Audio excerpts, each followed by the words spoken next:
I pretended to support my brother's wedding to his gold digger fiancée, then dropped the evidence at the altar.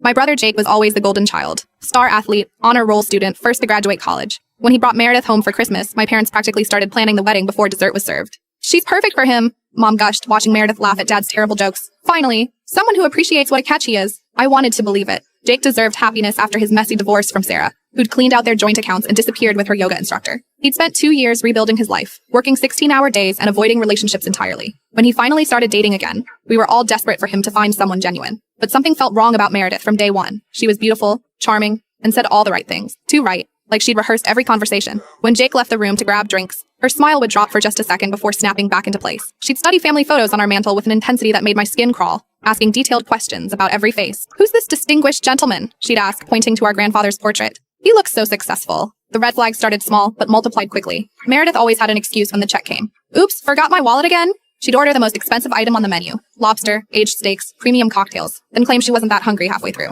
Jake would laugh it off and pay for everything, plus leave a generous tip to compensate for her barely touched meals. "She's just forgetful," he'd say when I mentioned her convenient amnesia, "and she's been stressed about work lately." Her job was another mystery. She claimed to work in marketing for a tech startup, but her schedule was completely random. Sometimes she'd be in urgent client meetings at 11 p.m. on a Sunday. Other times she'd be completely free all day on a busy Wednesday. When I asked about her company's name or what products they marketed, she'd give vague answers about digital solutions and quickly change the subject. "You know how these tech companies are," she'd say with a dismissive wave. "Everything's proprietary and confidential." The turning point came during Easter dinner when I overheard her on the phone in our guest bathroom. I'd gone upstairs to grab aspirin from the medicine cabinet when I heard her whispering urgently behind the closed door. "The wedding has to be before his grandmother dies," she hissed into the phone. "That inheritance won't transfer if we're not married. The lawyers were very clear about the marriage clause. Just keep playing sick until then, and we'll split everything 60-40 like we discussed." My blood ran cold. Jake's grandmother had been battling pancreatic cancer for months. The family business, a successful chain of hardware stores built over 3 generations, and the family property were set to pass to Jake when she died, but only if he was married. An old-fashioned clause from the 1940s that everyone had forgotten about except the estate lawyers. Except Meredith somehow knew about it.